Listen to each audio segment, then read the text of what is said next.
নমস্কার বন্ধুরা, জয়াস কিচেনে আমার পুরনো বন্ধুদের জানাই অসংখ্য ভালোবাসা, নতুন বন্ধুদের জানাই অনেক অনেক স্বাগত। তো বন্ধুরা, প্রচণ্ড গরম পড়েছে। আপনারা কেমন আছেন? আশা করি সবাই ভালো আছেন, আমরাও ভালো আছি।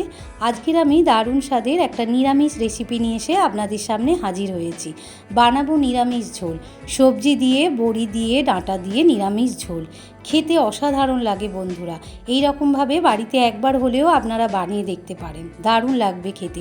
এটা আমার শাশুড়ি মাকে বানিয়ে দিতাম, খুব সুন্দর করে খেতেন উনি, আর খুব ভালো রান্নাও করতেন। ওনার থেকেই শেখা। ভিডিওটা সম্পূর্ণ দেখার অনুরোধ রইল, আশা করি আপনাদের ভালো লাগবে।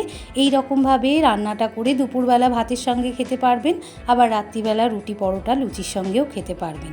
তো চলুন রেসিপিটা শুরু করা যাক। নিরামিষ ঝোল বানানোর জন্য এখানে আমি নিয়ে নিয়েছি আলু, বেগুন, পটল আর ডাঁটা, সজনে ডাঁটা আর বড়ি। এই বড়িটা আমি মটর ডালে নিয়ে নিয়েছি, আপনারা চাইলে বিউলির ডালের বড়িও ব্যবহার করতে পারেন। গ্যাসের উপর আমি একটা কড়া বসিয়ে দিয়েছি, কড়াতে বেশ কিছুটা সর্ষের তেল দিয়ে দিয়েছি। আজকে সর্ষের তেলেই নিরামিষ ঝোলটা রান্না করব। এবারে বড়িগুলো দিয়ে দেব। বড়িগুলো দিয়ে ভালো করে নাড়াচাড়া করে বড়িগুলোকে লাল লাল করে ভেজে নেব।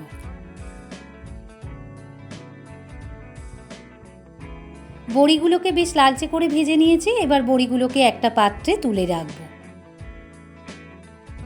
বড়ি ভেজে তুলে নিয়েছি। এবার ওই তেলের মধ্যে প্রথমে পটলগুলো ভেজে নেব। পটলগুলো এরকম একটা পটল দু টুকরো করে নিয়েছি, নিয়ে ভালো করে পরিষ্কার করে ধুয়ে একটু জল ঝরিয়ে রেখেছিলাম। এবার পটলগুলোকে লাল লাল করে ভেজে নেব। পটলগুলোকে বেশ লালচে করে ভেজে নিয়েছি। এবার পটলগুলোকে তুলে নেব। পটলগুলো ভেজে তোলা হয়ে গিয়েছে। এবারে আমি দিয়ে দিলাম আলুর টুকরোগুলো। এখানে একটা বড় সাইজের আলু এরকম লম্বা লম্বা একটু পাতলা পাতলা করে কেটে নিয়েছি, সেটা দিয়ে দিলাম। আর দিয়ে দেব বেগুন। বেগুন আর আলুটা তেলের মধ্যে একটু লালচে করে ভেজে নেব। বেগুন আর আলুটা বেশ ভাজাভাজি করে নিয়েছি। এবারে ডাঁটাগুলো দিয়ে দিলাম। ডাঁটাগুলো দিয়ে বেগুন আলুর সঙ্গে আরও 1 মিনিট একটু ভাজাভাজি করে নেব। গ্যাসের ফ্লেমটাকে লো রেখে আনাজগুলো ততক্ষণ ভাজতে দিয়েছি। এই সময় আমি একটা বাটি নিয়ে নিয়েছি, একটা মশলা বানিয়ে নেব। বাটির মধ্যে নিয়ে নিলাম সর্ষে বাটা, সাদা সর্ষে বাটা 1 চামচ, দিয়ে দিলাম গুঁড়ো হলুদ ছোটো চামচের 1 চামচ, আর দিয়ে দিলাম গুঁড়ো লঙ্কা ছোটো চামচের 1/2 চামচ গুঁড়ো লঙ্কা দিয়ে দিলাম। ঝাল লঙ্কার গুঁড়ো, তো বন্ধুরা ঝালটা আপনারা বুঝে দেবেন, আপনাদের মতো করে দেবেন। আর দিয়ে দিলাম জিরে গুঁড়ো ছোটো চামচের 1 চামচ। এবারে দিয়ে দিলাম স্বাদ মতো লবণ। এবারে অল্প একটু জল দিয়ে একটা চামচের সাহায্যে ভালো করে সমস্ত মশলাটাকে আমি মিশিয়ে নেব।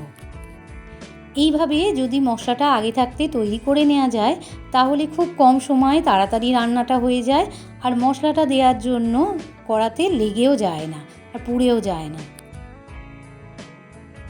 এদিকে আলু, বেগুন, ডাঁটা ভালো করে ভাজাভাজি করে নিয়েছি, আর দিয়ে দিলাম পটলগুলো, ভেজে রাখা পটলগুলো দিয়ে দিলাম। দিয়ে একটু নাড়াচাড়া করেই আমি যে মশলাটা আগে থাকতে বাটিতে তৈরি করে রেখেছিলাম সেই মশলাটা দিয়ে দিলাম। দিয়ে ভালো করে মশলার সঙ্গে আনাজের সঙ্গে মিশিয়ে কষিয়ে নেব যতক্ষণ পর্যন্ত মশলা থেকে তেল ছেড়ে না দিচ্ছে। মশলার সঙ্গে আনাজটা ভালো করে কষিয়ে নিয়েছি। এবারে দিয়ে দেব চিনি। এখানে আমি ছোটো চামচের 1/2 চামচেরও কম একটু চিনি দিয়ে দিলাম। নিরামিষ তরকারি তো বন্ধুরা, চিনিটা দিলে খুব ভালো টেস্ট হয়। আর দিয়ে দিয়েছিলাম 2 পাকা কাঁচা লঙ্কা। মশলাটা ভালো করে কষানো হয়ে গিয়েছে, মশলা থেকে তেল ছেড়ে দিয়েছে। এবার পরিমাণ মতো জল দিয়ে দিলাম। জলটা আপনারা কীরকম ঝোল খাবেন সেই অনুযায়ী জলটা দেবেন। এবারে ভালো করে নাড়াচাড়া করে একটা চাপা দিয়ে 5 মিনিট ফুটিয়ে নেব।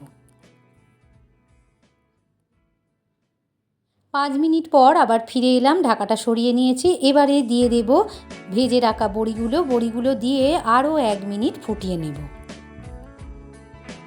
বড়িগুলো দিয়ে 1 মিনিট ফুটিয়ে নিয়ে ঝোলটাকে আমি একটা পাত্রে নামিয়ে নিয়েছি। এবারে কড়াটা পরিষ্কার করে আবারও গ্যাসের ওপর বসিয়ে দিয়ে দিলাম 1 চামচ সর্ষের তেল, আর দিয়ে দিলাম 1/2 চামচেরও কম একটু 5 ফোড়ন।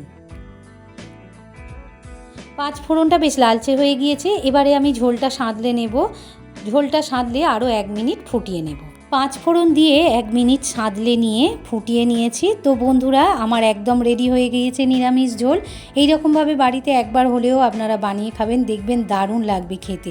রেসিপিটা যদি ভালো লেগে থাকে তাহলে আমার চ্যানেলটিকে লাইক আর বেশি বেশি করে শেয়ার করে দেবেন। আর আমার চ্যানেলে নতুন বন্ধু হয়ে থাকলে প্লিজ চ্যানেলটিকে সাবস্ক্রাইব করে পাশে থাকা বেল আইকনটি প্রেস করে দেবেন। আর কমেন্টে জানাতে ভুলবেন না যেন আপনাদের কেমন লাগলো। আপনারা ভালো থাকুন, সুস্থ থাকুন, আবার দেখা হবে। আজ এই পর্যন্ত, ধন্যবাদ।